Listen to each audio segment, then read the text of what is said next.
During a team lunch, my colleagues passed around a mock resume they made for me. Under skills, it said, breathing barely. My boss laughed loudest and said, "You're lucky we even let you show up here." I raised my glass and said, "Cheers to that." 2 days later, they found out who'd been quietly talking to the board. My name is Ray Mercer. I'm 46, divorced, and I live in St. Paul, Minnesota. I've worked in the same mid-sized tech firm for 12 years. Long enough that the company's name, Ridgeline Systems, was basically woven into my identity. I'd given it everything. Weekends. Nights. I even missed my ex-wife's 40th birthday because I was debugging a crash loop on a Sunday. Ridgeline isn't Google. It's not a startup. We build systems that track supply chain data for manufacturing companies. It's dull, complicated work. But I liked it, and I was damn good at it. I'm not the loudest guy in the office. Never have been. I show up early, do my job, and keep my head down. But that quiet reputation came back to bite me. The team had changed in the last few years. We got new blood, younger people, flashier resumes, people with startup culture and hackathon energy. They didn't know how to troubleshoot a legacy database issue, but they sure knew how to plan a team wellness offsite. I stayed out of the politics. Let them do their ping-pong tournaments and group yoga. I kept getting the ugliest tickets, the bugs no one else could touch, and kept fixing them without complaint. But instead of respect, that just made me invisible. The new manager, Brett, he was the worst. MBA guy. Probably never coded a day in his life. He came in 3 years ago after the old VP retired. Brett was loud, cocky, always trying to streamline team synergy, with things like mandatory Slack huddles and daily stand-ups that went 40 minutes too long. He didn't like me. Said I was too analog. I wasn't flashy. I didn't volunteer for the spotlight. I didn't put my wins on LinkedIn. That made me easy to ignore, and even easier to mock. But I kept my mouth shut. Because I had a mortgage. Because I didn't want to start over again in my mid-40s. Because I still believed hard work mattered. Then came the team lunch. We were at Red Rabbit, this trendy pizza place downtown where they serve arugula on everything and you can't just order a Coke. It was one of those team bonding lunches that Brett made mandatory. I sat on the far end of the long table, sipping a club soda, half listening to their talk about fantasy football leagues and some new productivity app that syncs your calendar with your therapist or some nonsense. About halfway through, I noticed everyone smirking. One of the younger engineers, Amber, held up a folded piece of paper. She giggled and passed it along. It made its way down the table. People laughed as it came to them. I thought maybe it was a meme or one of those bad AI-generated jokes Brett liked to share. Then it landed in front of me. It was a mock resume. My resume. Under education, it said University of Boomer. Under experience, it said 12 years of clicking random buttons. 5 years of asking, "Did you try turning it off?" And under skills? Breathing barely. Complaining about Slack. Getting passed over for promotions. There was a fake quote at the bottom that said, "I'm just here to collect a paycheck until I die." Ray probably. They all laughed. Even the HR lady, Denise, who was sitting near Brett. But Brett laughed the hardest. He said, loud enough for the table to hear, "You're lucky we even let you show up here, Ray. Most companies would have retired you with a stapler and a sheet cake 5 years ago." I looked at the resume. My hands were shaking. Not from anger, but humiliation. My heart was thudding in my chest like I'd just run up 10 flights of stairs. I looked up. Every face at that table was smiling or looking away awkwardly. Not one person said a word to stop it. So I raised my glass and said, "Cheers to that." They laughed again. I smiled too. But inside, something broke. That night I didn't sleep. The next morning I started pulling files. I had access to a lot of back-end systems. Part of my job was maintaining our internal project tracking tools, email servers, and QA logs. Over the years, I'd quietly archived things. Bug reports that were quietly swept under the rug. Code reviews that revealed copy-pasted modules from competitors. Slack messages with questionable language. Performance review notes from managers saved in hidden files that should have been deleted under compliance rules. I didn't know exactly what I was going to do with it. Not yet. But I started building a folder. I called it Ridgeline_insurance. The next week, I started asking questions. I emailed Rachel Kincaid, a board member I'd met twice during company-wide town halls. I said I had some compliance concerns I wanted to run by her, confidentially. She replied the same day. We set up a meeting. Off-site. Quiet. At a coffee shop in Edina. I brought a flash drive. She brought her legal assistant. We went through everything. Slowly. When I showed her a 5-year pattern of inflated billable hours on a major client account, her face turned to stone. That was just the beginning. Turns out, Brett and a few of his inner circle were running what could best be called creative accounting. They were inflating dev hours, faking QA sign-offs, and pushing half-tested features out the door to make quarterly KPIs. All of it was signed off by Denise from HR, because she was sleeping with Brett. Found that out from emails too. They weren't even careful. For 2 months, I kept feeding the board documents. 2 weeks before Q4 board presentations, the trap closed. I don't know what Rachel said behind those closed doors, but I know this. On a rainy Monday morning in October, Brett's office door was closed when I came in. An hour later, he walked out with a cardboard box. So did Denise. Then Amber. Then 3 other people who'd been laughing at that lunch. IT disabled their access in real time. I watched it happen. There was no email sent out. No farewell speech. No explanation. Just silence. By the next morning, the company Slack had purged 5 accounts. People were whispering in corners.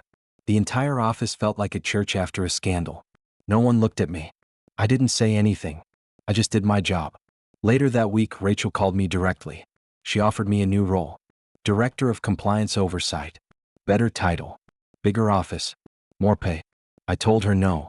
I thanked her, but I said I was done. Because here's the truth. What they did to me, how they humiliated me, it still burns. Even with them gone. Even with me winning. I packed up my things a week later. Left quietly. No announcement.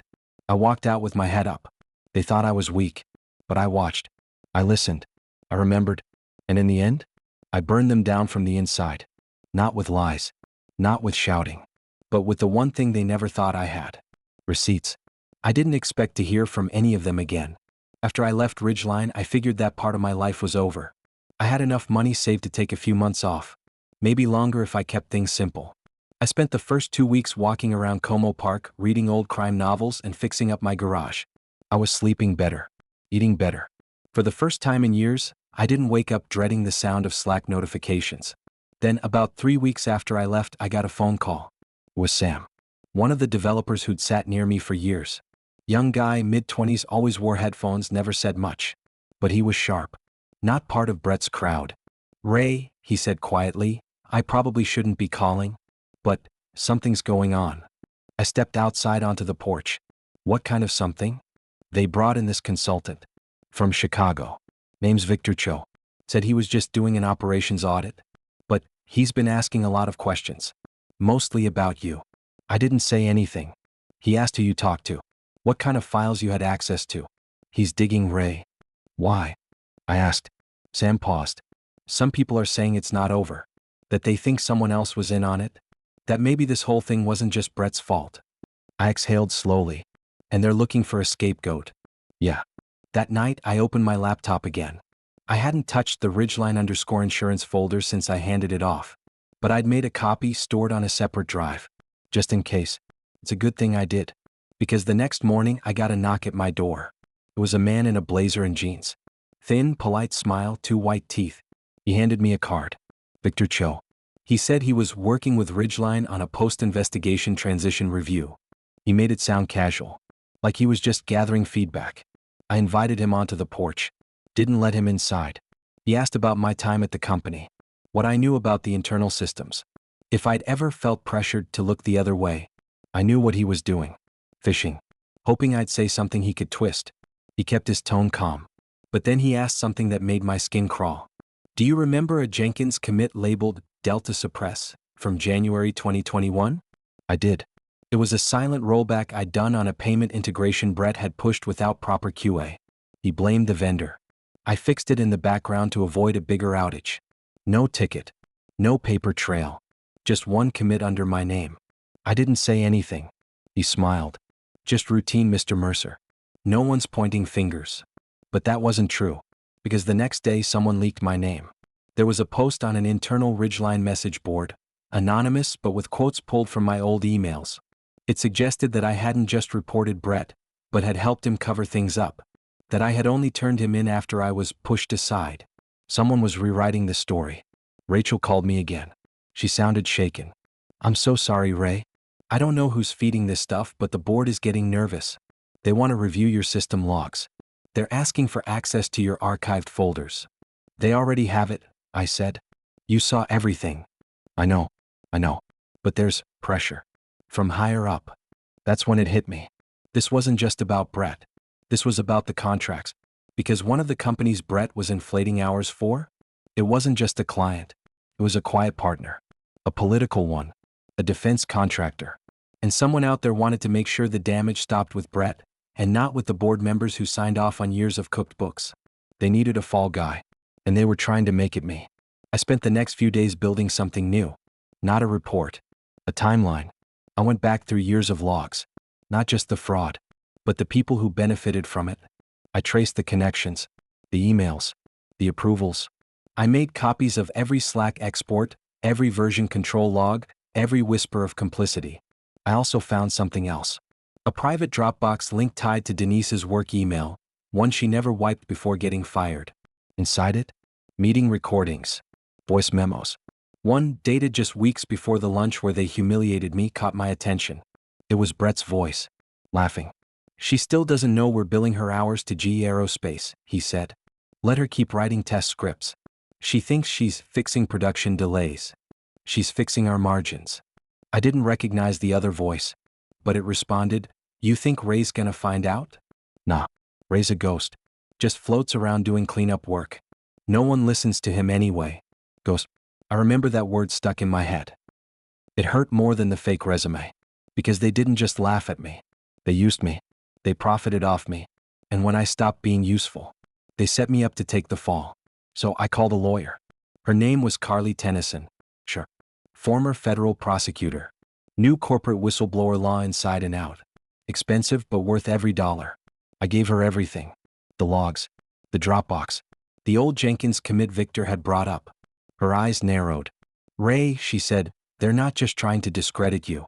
They're building a liability firewall.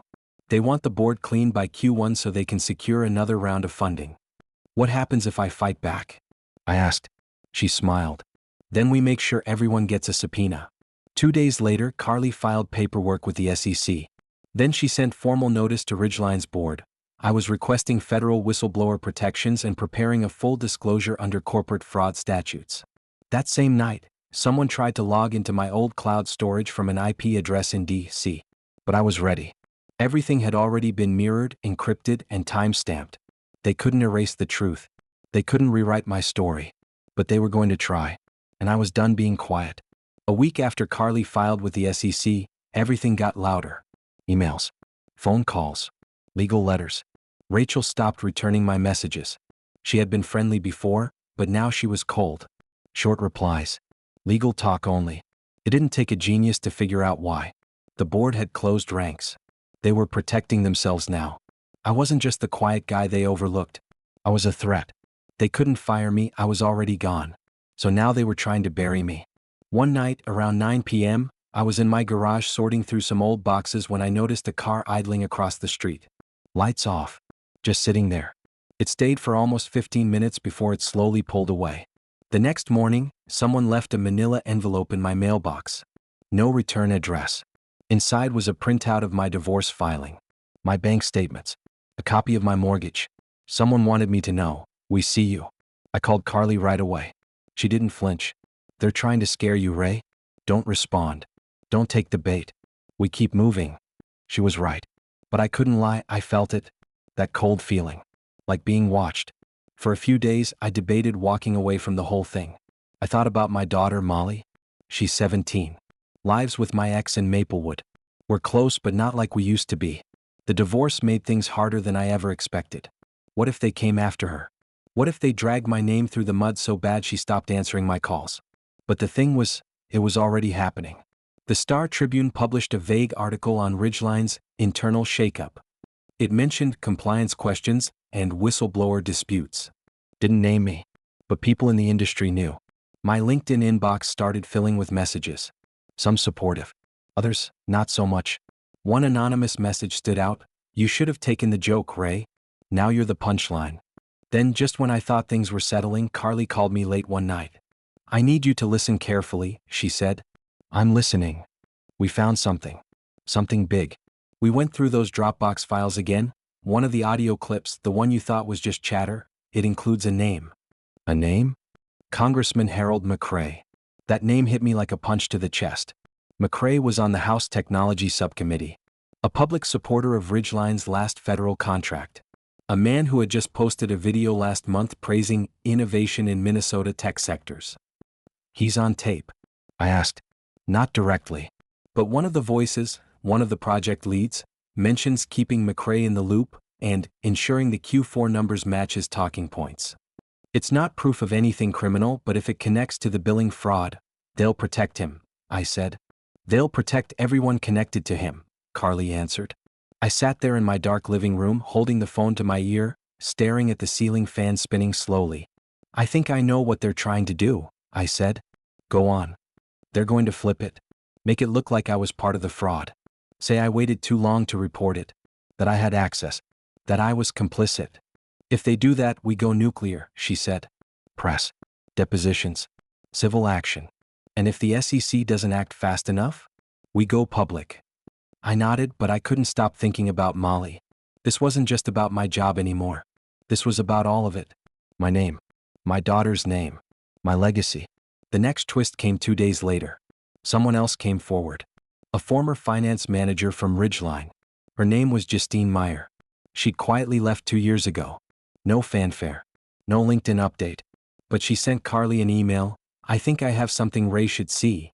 We met Justine at a quiet coffee shop near the Mississippi River. She looked tired. Worn down. But steady. I stayed quiet for too long, she said. But after what they did to you, I couldn't sit on this anymore. She slid over a thick folder.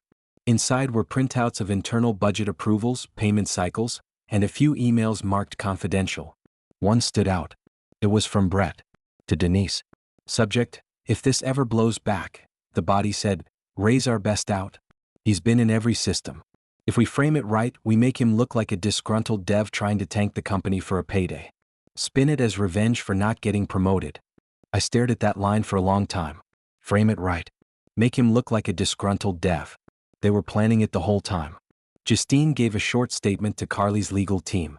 Said she'd be willing to testify if needed. It wasn't just one person now. We had a pattern. We had names. We had motive. And we had proof that Brett and Denise didn't just mock me, they built an escape plan around me. I wasn't just the guy they ignored. I was their insurance policy. The next week, the subpoenas started going out. Not from Carly. From the feds. The SEC had officially opened an investigation. Ridgeline was under formal review. And someone had tipped off the press.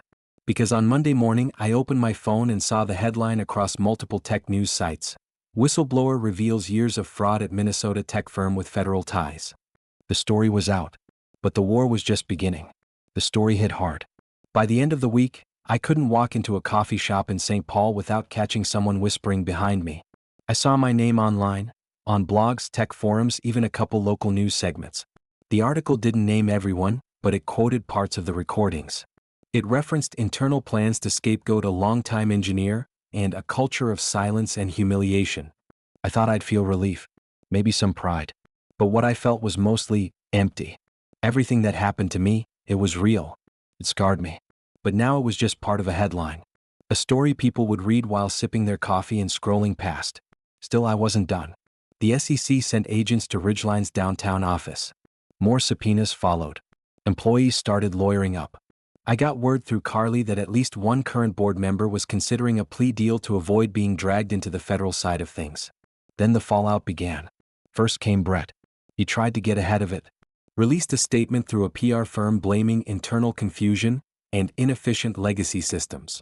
Said he was misled by poor record keeping.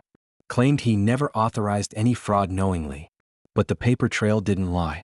And neither did Justine's folder. When federal investigators showed how his team used fake hours to pad invoices, while coordinating with known government contractors, it became clear he was going down hard. They froze his assets, pulled his travel documents. He lawyered up. 3 months later, he was indicted on multiple counts of wire fraud, conspiracy, and submitting false records to a government agency. He's facing serious time. I watched his arraignment live-streamed online. He looked pale, hair thinner. That smug smile finally wiped off. I heard from an old colleague that his wife filed for divorce the same week. Took their 2 kids back to Ohio. She'd known something was off for a while but said the article shamed the truth out of him. I never smiled at that. But I also didn't feel sorry. He built his success by climbing over me. And when he had the power, he humiliated me in public. His world collapsed. That's not karma. That's justice. Denise didn't fare much better. She went completely quiet online. Deleted all her social accounts. Some blogs tried to say she was the real victim, manipulated by Brett, just a pawn. But the investigators didn't agree. The files showed she was helping cover up approval chains. She also leaked internal documents to outside firms to help hide the billing fraud. She lost her license. Fined heavily. Banned from holding any HR or compliance job again in the state. I don't know where she is now. Last I heard, she moved in with her sister in Kansas. Some of the coworkers who laughed that day at lunch got off with warnings or job losses. 2 were laid off after Ridgeline's contract with the defense firm was canceled. A few tried to apologize to me through private messages. One said, "We didn't know it would go that far. It was just a joke." I didn't answer. Rachel surprised me. She eventually called. Asked to meet in person. We sat on a bench at Rice Park downtown, near the old Landmark Center. She looked tired. She said, "You were right. I failed you." I didn't say anything at first. Just looked out at the trees. Then she said something I didn't expect. "They were going to offer you up. Make you the villain." I let it happen too long. I knew they were lying, Ray. I just didn't want the board to implode. I nodded slowly. "Well, it imploded anyway." She sighed. "If it means anything now, I admire what you did. Doesn't bring those years back." "No. But maybe it stops the next guy from going through what you did." I stood up. Shook her hand. That was the last time we spoke. As for me, I didn't go back to tech work. After the investigation closed, Carly negotiated a settlement with Ridgeline's insurance group. I can't talk about the numbers, but it's enough to keep the lights on for a long time. But this isn't about money. It never was. It was about being seen, being heard, being respected. I still see a therapist once a week. Her name's Dr. Hughes. Older woman. Smart. Kind. Doesn't sugarcoat. When I first told her the story, she said, "You kept it in for too long." She was right. That shame, that invisible weight, it builds up when people dismiss you, mock you, overlook you. When you sit through years of being the quiet guy who cleans up everyone else's mess, it eats at you. Sometimes I still hear Brett's voice in my head, "You're lucky we even let you show up here." And I remember what I said back, "Cheers to that." Now it hits different. Now I think, no. You were lucky I didn't burn it all down sooner. My daughter, Molly? She saw the news. I didn't tell her the full story at first. I didn't want her to think less of me. But one night she came over for dinner. Sat at my table, staring at me with this quiet intensity. "You really did all that?" she asked. I nodded. That one sentence? It healed something in me I didn't even know was broken. People always talk about revenge like it's dramatic, explosions and screaming matches. But real revenge? It's calm. It's slow. It's done with receipts. With time. With silence. And it hurts a hell of a lot more when it lands. You mock a man for being invisible long enough. One day he'll show you just how dangerous silence can be.